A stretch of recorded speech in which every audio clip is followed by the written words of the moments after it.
get this out. Okay, so on a 2014 Dodge Challenger. These are little snap pieces right here, and this piece snaps in like that right there, so you just got to get your fingers under it and carefully pop it up carefully so you don't break it. And then this piece comes out next, and there's a screw right here, Phillips screw, and you push it all the way in. That comes out next. It has a snap right there, it goes right there, and then there's a couple more snap pieces there and there, and this goes in, and you can carefully snap that out.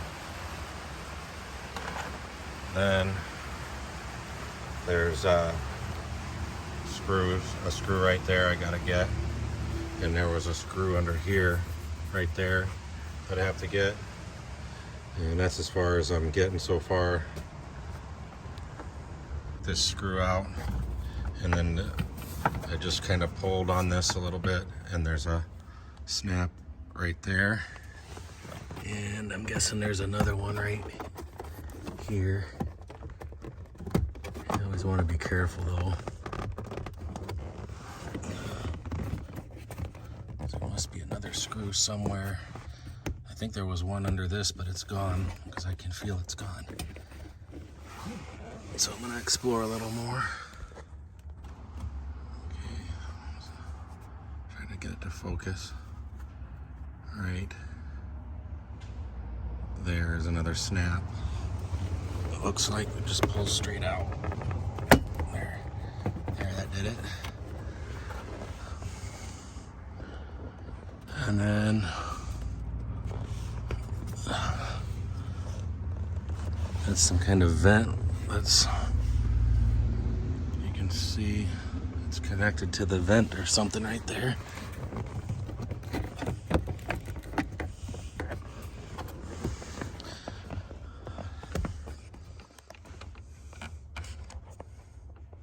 That looks like another snap.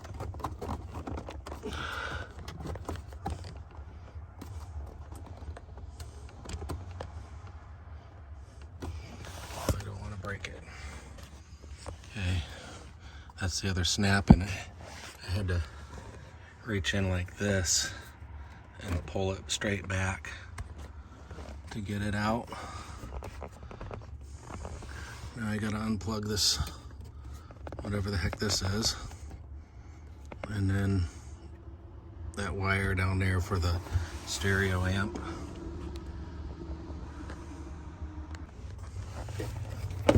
This was just a little button right here you press and it pops right off.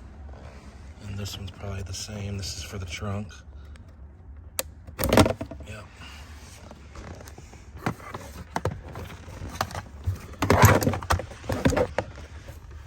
Oh, that's like a phone line. Okay. So that's gone.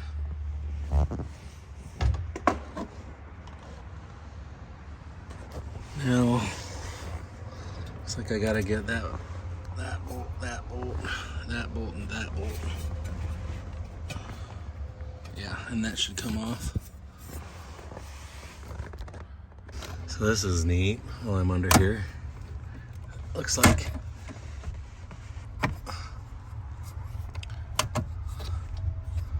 this goes up and down. Oh, yeah, there we go, okay.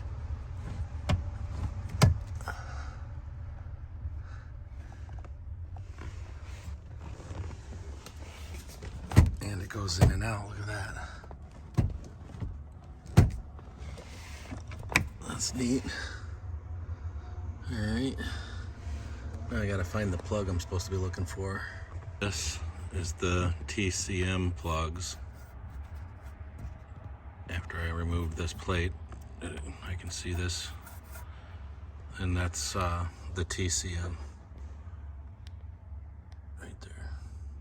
Just grab this with both hands and I push this little trigger here and it pulled straight out. Gotta unplug both of them. This is the top plug. It only has 2 wires, and the bottom plug has a bunch of wires. And I believe you're supposed to remove this tape here. Okay, so this lower one, I put 3 of them in on 36, 37, and 38 on this pin connector. And to get this piece off, there's a little notch right here in it, and I just put my fingernail behind it right here and picked it up a little bit, and it slid right off. So that should be all the connectors. Now I gotta slide this back on. I don't know if I can do it with one hand.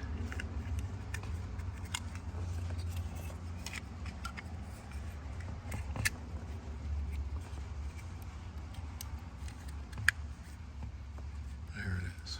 Okay.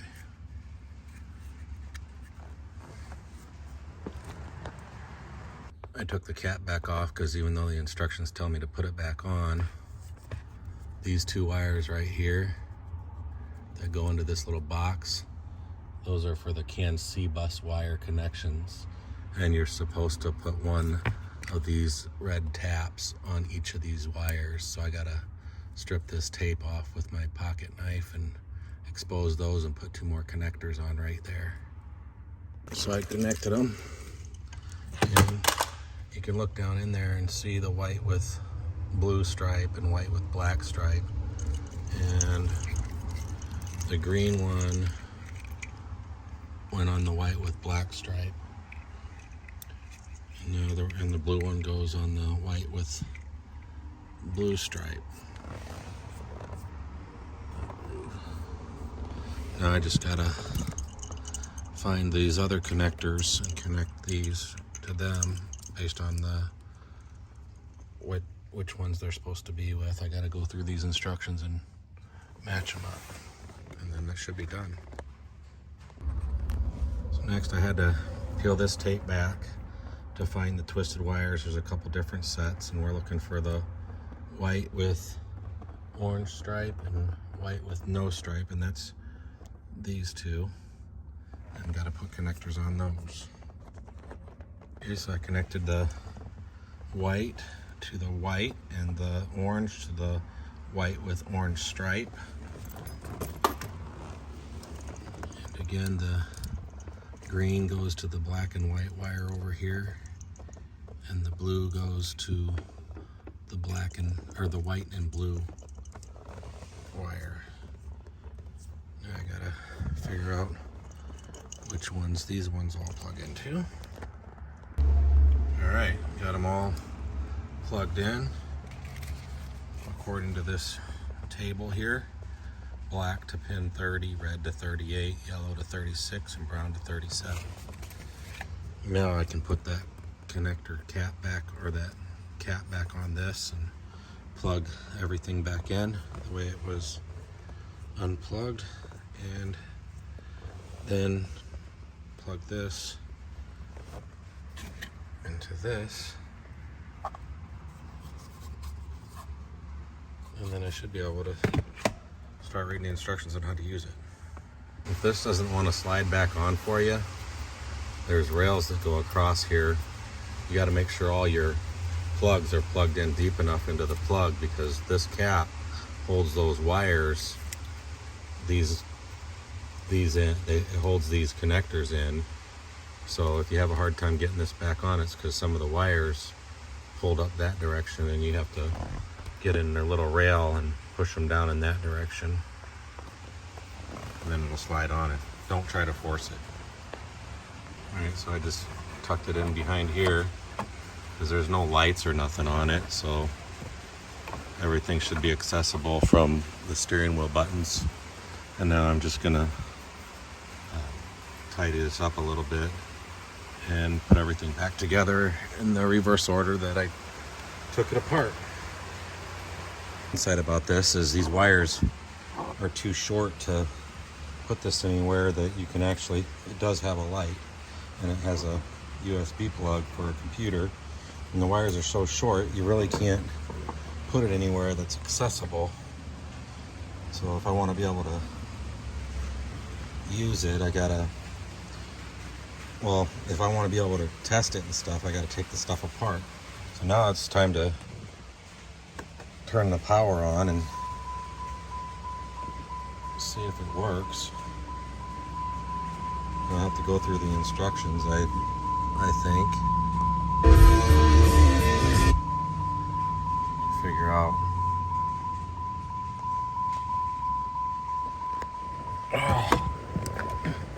how it works.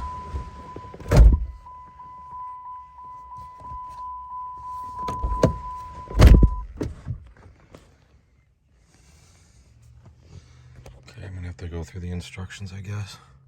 Alright, I followed all the instructions, and the first thing you're supposed to do is start the car and see that the transformer LED blinks red, green for 5 seconds, and it did, and then blinks green, and it is. Place the car in drive, and the LED should read red. So that's drive. LED is reading red. And you can turn on and off the transformer by pressing this button twice, the traction control. You got to press it kind of fast. That just turned the traction control off, so I didn't do it right. See, it beeped twice. That means it went off, and that turned the traction control off. It beeped twice again, so it should be on. That's how you turn it off and on. And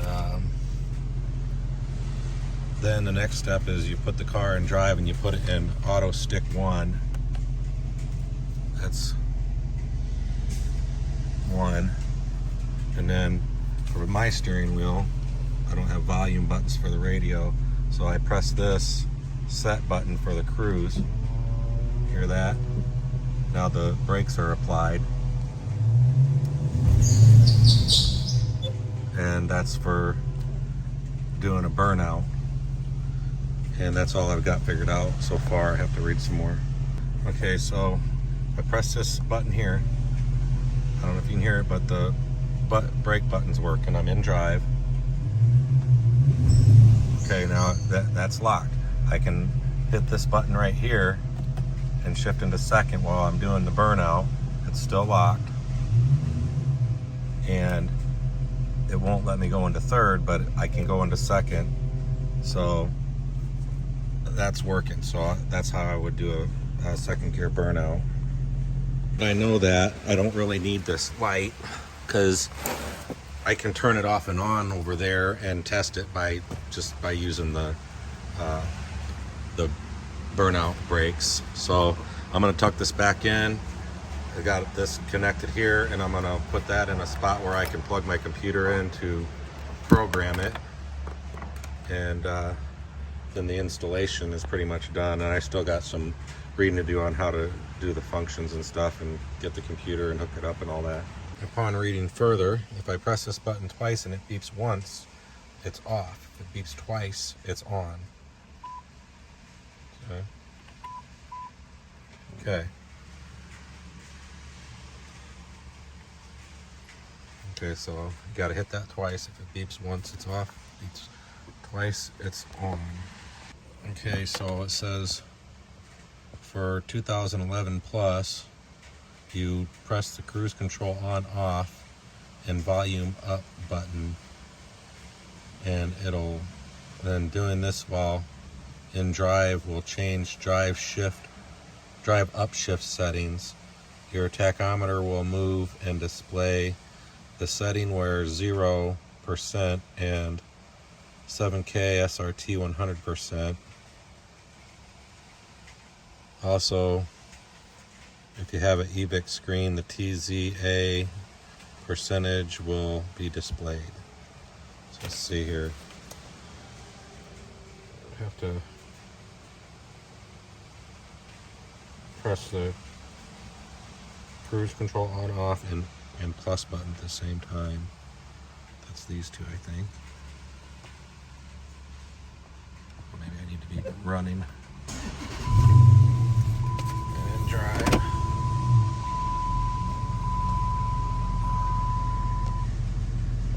I'll try on, off in this one.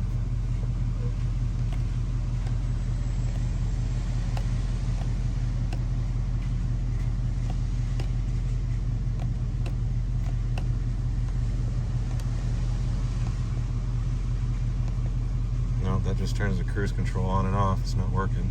So I press this button and this button at the same time, which I can't do with the phone in my hand, and the tach runs up and holds at 6K for a second. So that's showing me your tach will move and display the setting where 0 is 0% and 7K or 8K is 100%. So see, it jumped up 6K, so I'm at like 90% ish on the doing change upshift. That's the upshift setting. That's, I guess that's where it's set for to shift, which is fine because that's red line. Okay, so if I press these buttons at the same time up repeatedly, the RPM goes up on when it shifts. I could make it shift at 7,000 if I wanted to, and if I press this down button and this at the same time, it'll shift. It'll bring it back up to 6,000 when it shifts. I don't know why I would want to run it past 6,000, but I can adjust that, and that's how you do it. All right, I was mistaken. The set strength, that is a representation of the percent of set strength. So I could keep going all the way to 7, and that'd be 100% shift strength according to this, not where it redlines. Pretty sure where it redlines is just done by the regular program of the car. So that sets the shift strength based on where the needle is on the tach. Okay, so this setting will be applied to all accelerating shifts in drive. To set auto stick strength, place the vehicle in auto stick using the console shifter, and use the same procedure with the cruise, stalk, and volume buttons. Just the same thing you did to adjust that. Doing this in park, reverse, or neutral will change auto shift's RPMs.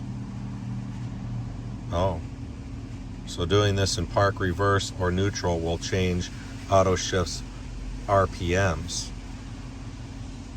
So what do I got it at now? Okay, it's at 6,000 RPMs in park. So if I put it in drive and do it,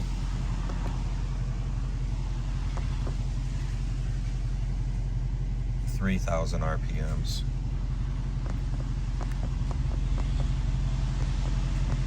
I keep pressing it. I'm keeping on pressing both at the same time, and they're going. It's going up.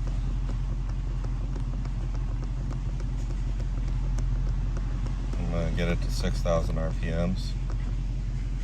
Okay, so it started all the way at 3 for some reason. That's in drive. So doing this in park, reverse, or neutral will change auto shift's RPMs, and then the tach will move to show the RPMs selected, and AUS will display the EVIC screen where XXX is selected RPM. I don't think mine does that part. And traction control off in the rain is a little scary. But if I shift into 5th gear, that that engages the shift point, so I'm going to stop. I'm downshifting manually. Okay, now I'm going to punch it. It's raining out.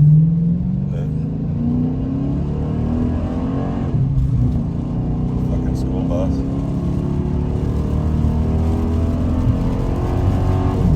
See, it shifts on its own. I got it into manual, and I don't think it did that before when I was driving it and I didn't have the shift kit. I had to actually shift. There I shifted, and there I shifted. But when I was just accelerating, and I didn't accelerate that hard, but it still ran the RPMs all the way up to the shift point, even though I wasn't punching it. And if I had traction control off, I'll tell you what, that's kind of scary in this weather. But that's how it seems to be working. Is it shifts when you tell it to, when it's in manual.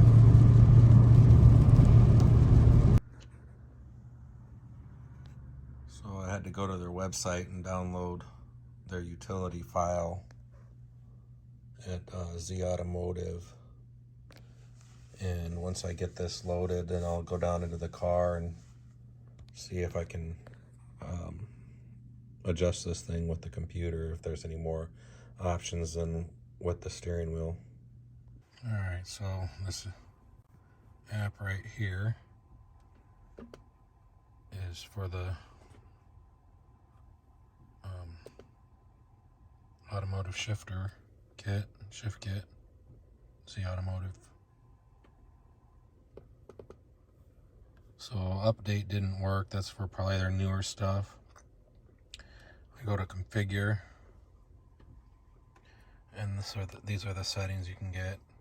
So you enable the you can enable the shift kit, and this is drive shift strength settings right here. So you can turn that all the way up and that all the way up, and it will downshift hard and upshift hard.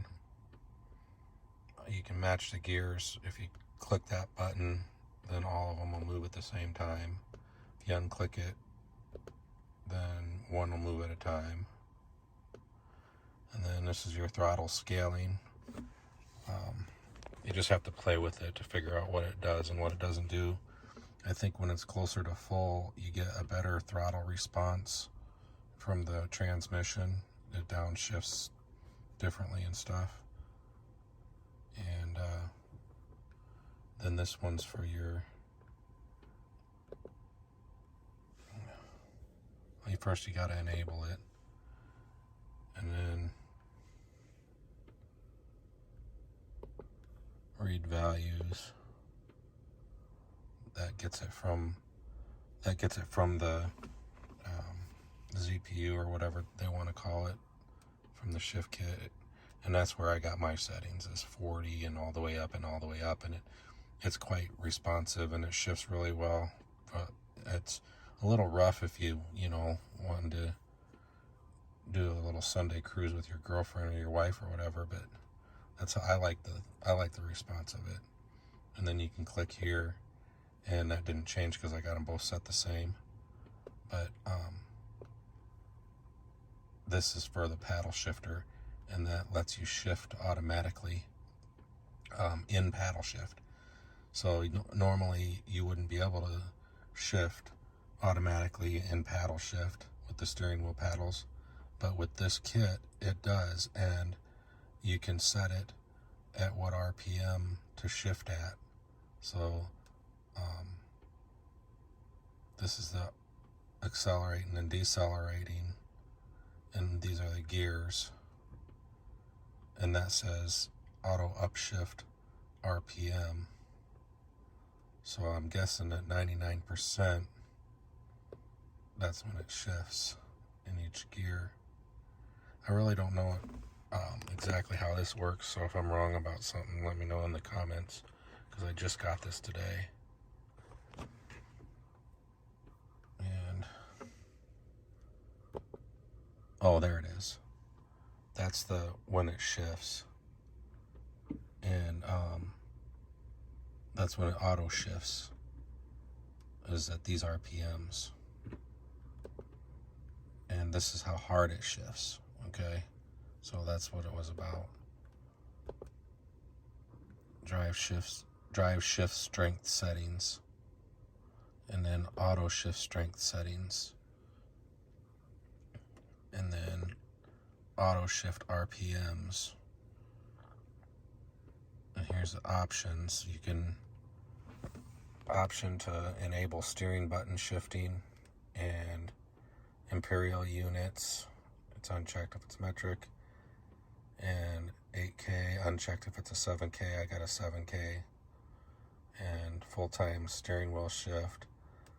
I didn't really care to do that. So then the data logging is super confusing. I don't think it's even useful at all for someone like me.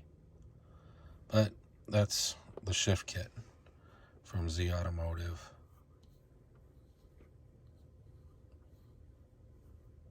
So that's it.